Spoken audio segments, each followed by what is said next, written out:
Once an army gets the technology to develop an 18-meter tall mech, you would expect that they also have the technology to put some killer weapons on it. And while for the most part this was true, we've also seen mobile suits with some really awful weapons, in more ways than one. So today I want to present you with 5 of the worst weapons around, ranging from simply weak weapons to weapons that straight up killed their pilot. And let's start with a series where super powerful and fantastical weapons were the norm. Gundam. Mobile suits can go Super Saiyan, melee attacks can easily shred an enemy Gundam, there's Dragon Ball Z-esque energy blasts, and even just the pilots can kick away apartment buildings all by themselves. And amongst those legends, we have Neo Holland's Nether Gundam, also known as the Hurricane Gundam in the English dub. Piloted by Rutger Verhoeven, this Gundam had one main goal: make it to the finals. And it managed to do exactly that, thanks to a loophole. To make it to the finals, you just have to not lose. And if nobody can find you, for example by pretending to be a normal windmill, nobody can fight you, and therefore you can never lose. Once in the finals then, Rutger could no longer rely on his hiding skills, and he had to rely on the powerful arsenal built into the mobile windmill. And while it came outfitted with several mega particle cannons, its ultimate weapon was the fearsome Nether Typhoon. And to unleash this harbinger of destruction, the Nether Gundam would spin its blades, creating an unstoppable twister. I'll show you! Take this! Nether Typhoon!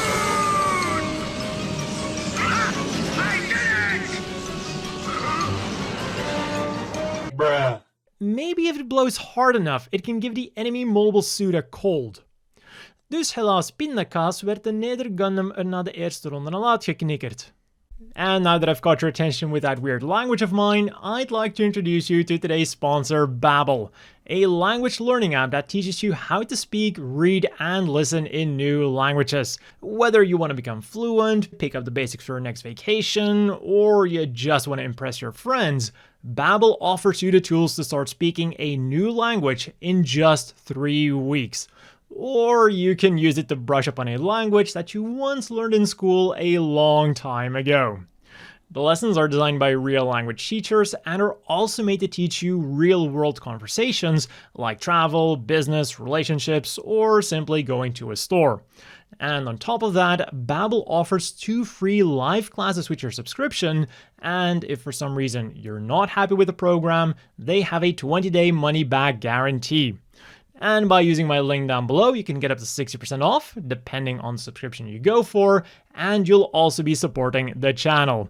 So why not start learning a new and useful language today?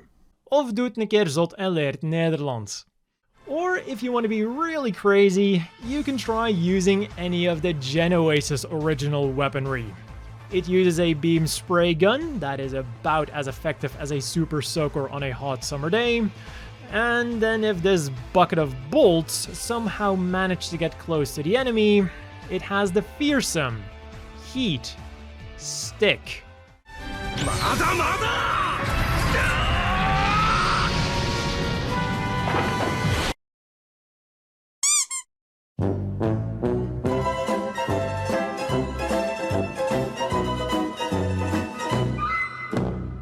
And to make matters even worse for the Genoace, it was based on the Desperado, which has a heat shovel and a heat pickaxe, both of which would have been less useless than a damn stick.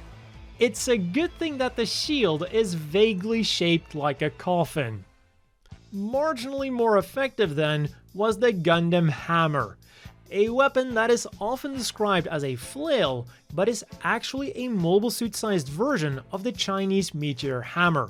And from what I've been able to find, this weapon has its origins in hunting, it's really difficult to use, and it's supposedly not certain if it was used in actual historical combat. And yet, someone thought that it was the perfect fit for an 18-meter tall, highly advanced mech that became famous for being the first mobile suit to use beam weaponry in real combat. If you're somehow in a situation where your best or your only option is to use the Gundam hammer, you're probably either already screwed, or you would have been better off with a different weapon that wouldn't have put you in that situation in the first place. But the Federation really wanted to make this thing work. It even saw some limited production, with expected results. And it also got upgraded into the Hyper Hammer, which had a slightly different shape and thrusters to give its business end more momentum, and therefore more bonking power. This weapon was never seen again. In the Universal Century. And talking about mobile suits that could use beam weapons, the Dom. Kinda. Faced with the Federation's beam-wielding machines, Zeon realized that they needed to step up their game when it came to miniaturized beam technology. And so the Dom became one of Zeon's first machines that was made with beam weaponry in mind. Unfortunately, it wasn't very successful. At least not in the way that the Zeon engineers had intended. Mounted on its chest was a scattering beam cannon that was only powerful enough to blind enemy pilots. And apparently this was because the cannon was actually meant as a socket where beam weapons could then plug into. But with Zeon's beam weapon plans hitting delay after delay, the socket idea was dropped and was instead replaced with an offensive weapon, albeit a very weak offensive weapon.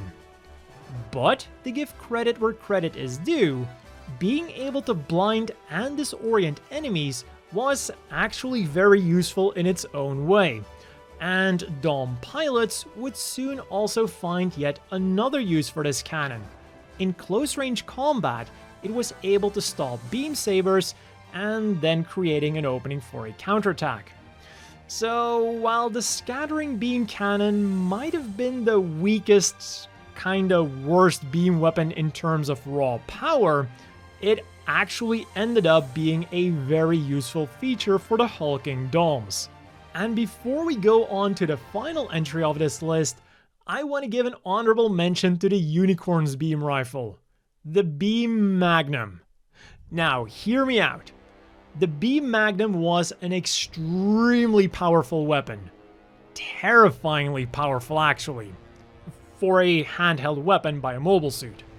One shot required so much energy that it used up the entire E-Pack, and the resulting beam was therefore also powerful enough to one-shot a giant mobile armor.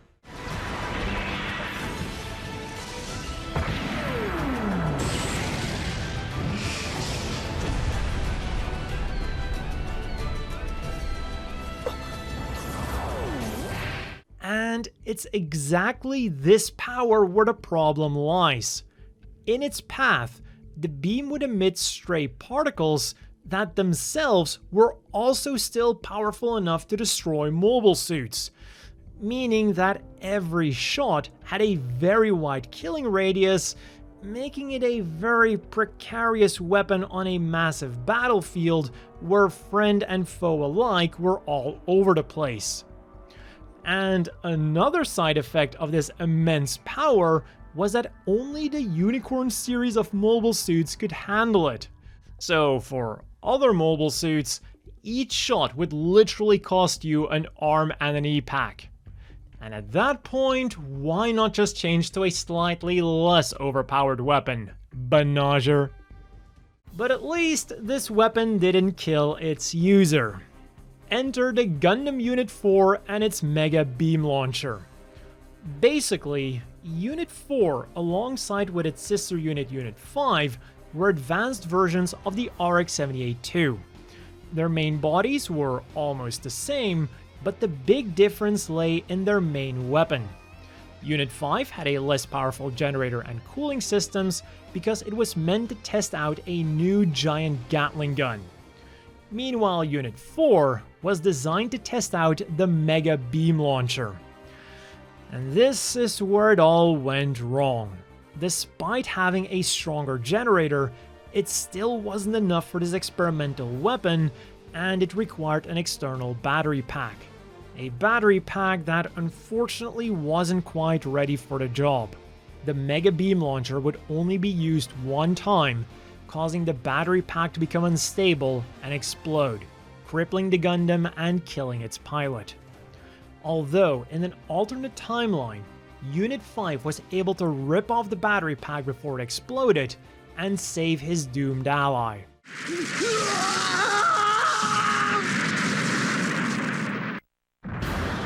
Lieutenant Luce, please respond! Lieutenant Luce! Luce! And which version you end up with depends on how well you play the game that these two appeared in.